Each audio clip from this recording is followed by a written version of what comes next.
So this book is very interesting. It's quite enjoyable. It has the unique claim of getting both Marxists and libertarians to actually agree on something, which is that Matt McCanus is a dummy and libertarians is an oxymoron. So he kind of takes it as a starting point, and he knows he's fighting an uphill battle. And so what he describes the book as doing is a project of retrieval, reconstructing an ideological canon out of neglected, sometimes thought to be conflicting ideas and thinkers. And I'm very sympathetic to that. The basis of my talk is that any genuine liberal socialism must also be a left market anarchist vision. And I'll get to what left market anarchism is later, but suffice to say now, it's also a similar project of retrieval and bringing together often disparate thinkers and ideas. So we have similar methodological aims, so even though I disagree with some of the substance of his views, I appreciate his ambitions. So now to get to the ideas. He thinks it's better to talk about liberalisms than liberalism, a sort of family resemblance idea. But he says what they all have in common is that they're an Enlightenment philosophy reacting to the ancient regime and insisting on liberty, equality, and potentially fraternity/solidarity for all.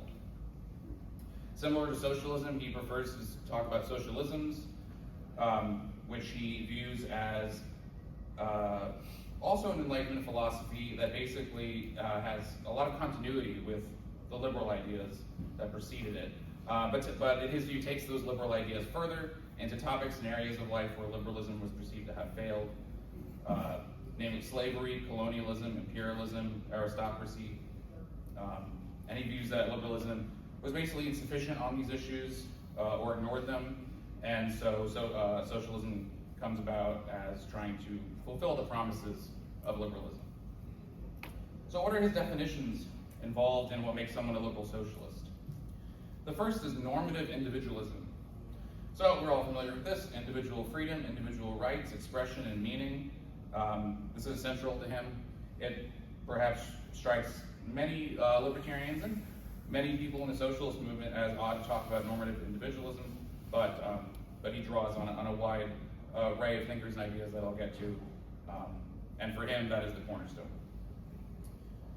Pairing with normative individualism, though, he wants to defend what he calls methodological collectivism as essential to liberal socialism, which he basically describes as the idea that we're interdependent, we're social animals, we're embedded in broader social institutions, and we're influenced by each other and in turn influence each other. I'll return to that a bit later as well. He also says the development ethic is central to liberal socialism. So he contrasts this with an acquisitive or possessive ethic. What matters is the ability for individuals to realize their unique potential, fulfill their capacities, not just pleasure, desire, or utils. He emphatically repeats, people are more than just producers and consumers. So this developmental ethic or capacity ethic is very important for him. And finally, he views liberal socialism as extending the principles of liberalism beyond just the sphere of government, to the workplace, to the family, defending ideas about the autonomy of workers and the autonomy of women and maybe children. Throughout the book, he sort of contrasts his liberal socialism with versions of each tradition of ideas that he views incompatible. So on the one hand, we have illiberal socialists that want to transform all of society and the soul of man. They want to abolish markets entirely. They want to jettison democracy, rule by authoritarianism. They're opposed entirely to liberal rights that they view as idealistic. So he stresses, and this is a big motivation for his book, obviously, because socialism throughout the 20th century has fairly understandably become associated specifically with those things because of the brutal authoritarian regimes that did all those things in the name of socialism. So he's trying to chart a different course. And on the other hand, we have the non-socialist liberals that he argues against throughout the book. He says the non-socialist liberals are resigned to human nature as it appears, and they naturalize what are in fact historically contingent elements of history of the status quo. Non-socialist liberals value abstract or formal liberal rights over concrete freedom and the capacity to realize one's potential. They have an acquisitive or possessive ethic. where we're primarily interested in our own self-interest. He says the non-socialist liberals are social atomists. They view individuals as isolated, hermetically sealed off from everyone else. If these descriptions don't entirely ring true to you, don't worry, I will return to these points later. And then so we get into the genealogy and the story he tells of history. It's a very comprehensive look at a lot of these thinkers that sometimes get classified as other things, but he wants to bring them together to understand just one coherent tradition. He starts with who he considers the proto-liberal socialists. He has in mind here Thomas Paine specifically, as both obviously a foot in the classical liberal camp, but then especially later Thomas Paine developing more egalitarian and redistributive ideas. Mary Wollstonecraft is big for Matt McCannis as well, not just for her arguments about women's rights, but also for these material concerns. And he argues that these were some of the first thinkers to really denaturalize and demythologize historically contingent and perceived to be natural hierarchies.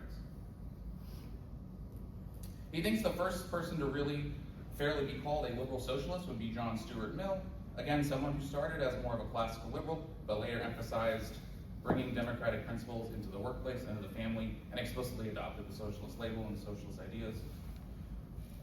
Of course, John Stuart Mill wanted to retain markets, and so this is a big theme in Matt's version of liberal socialism. Then he discusses later liberal socialists. He has in mind John Maynard Keynes, R.H. Tawney, John Rawls, and he discusses these separately as developing the ideas of liberal socialism, kind of alongside the 20th century development of the modern liberal state, both influencing the development of that state and critiquing it. And then finally, he discusses some recent liberal socialists, particularly Charles Mills and Axel Honneth, who bring intersectional and postmodern insights to liberal socialism when previous thinkers ignored them. Matt also has some criticisms of liberal socialism. He's very aware of the limits of the theories as they've been developed. He thinks liberal socialists need a better theory of power, operating at multiple levels in society. He thinks liberal socialists have excessively statist and nationalist conceptions of justice. And finally, he thinks that liberal socialists, and this speaks to the last part, the newer liberal socialists, but he thinks that liberal socialists are insufficiently intersectional. They've historically prioritized maybe an excessive concern on, say, material conditions over and the oppression of workers or the poor, over social issues or social causes, the oppression of women, minorities, etc. And so that's the basic overview of his book. So I'll get to my thoughts. My main thought is that liberalism and socialism aren't the only emancipatory philosophies that emerged in the 17th and 18th centuries. There's also anarchism. He doesn't mention anarchism in the book. It doesn't seem to be on his radar. He does mention, sometimes considered the first anarchist, William Godwin, but doesn't mention his anarchism and only mentions him in relation to Mary Wollstonecraft. So it seems to me an unfortunate and at times bewildering omission. For one, the early socialist anarchists, and Roger talked about a little bit, Bakunin, and you also have Kropotkin, they seem to qualify as liberal socialists on his view. And they made predictions regarding the illiberal strands of socialism that would be entirely vindicated by the 20th century disasters of Marxist-Leninist authoritarian states, and I would entirely agree with them. But beyond the liberal socialists of like Bakunin and Kropotkin, I mostly want to focus on the forgotten liberal socialists of the left market anarchists. Now that's a new term, but for an old idea, it's a term which, again, can be understood through a project of retrieval, bringing together thinkers that are often thought to be in tension. So I'm going to just briefly discuss why I think that these ideas and things aren't on Matt's radar, and then I'm going to give a brief version of my own project of retrieval and explaining the genealogical history of left market anarchism. And hopefully through that we can flesh out some of the ideas at play, and then we can do some questions. Try to be quick. Matt's story of history is basically that liberalism started out as a huge improvement on what came before, but it contained two competing and conflicting strands, the liberal socialism he likes and the possessive liberalism or libertarianism he dislikes. But just as Matt argues that liberalism versus socialism is a false dichotomy that doesn't pay enough heed to the complex and nuanced ideological landscape, I want to argue that liberal socialism versus possessive liberalism is also a false dichotomy that doesn't acknowledge the complex ideological landscape. So the left market anarchist tradition seems to escape Matt's project because it overlaps too much with Matt's boogeymen of liberal history, the libertarians. So the left market anarchists do not fit neatly in his genealogical schema, and his schema is all the poorer for it. So what does he get wrong about possessive liberals or libertarians? Well, libertarians are methodological collectivists in Matt's sense, as are most people. Almost everyone acknowledges we're influenced by other people, we influence other people, we exist enmeshed in social networks and social institutions. In fact, libertarians, because their emphasis on the market, are particularly strong on this. Any theories of the market process are also theories of interdependency, and not just interdependent relationships, but specifically relationships of cooperation, which are implicit in the competition of markets he takes issue with. And they're also relationships of mutual beneficence and respect. It's the anti-market views that seem to have this problem where, insofar as they have to abolish markets, that they are engaging more in the atomism or autarkism that he's concerned with. Because markets have to be displaced by lone sites of communal or state ownership and economic planning to abolish the anarchy of the market, but those just shackle everyone to the same singular economic plan. Now, Matt does not want to abolish markets, and I think he's slightly aware of this issue.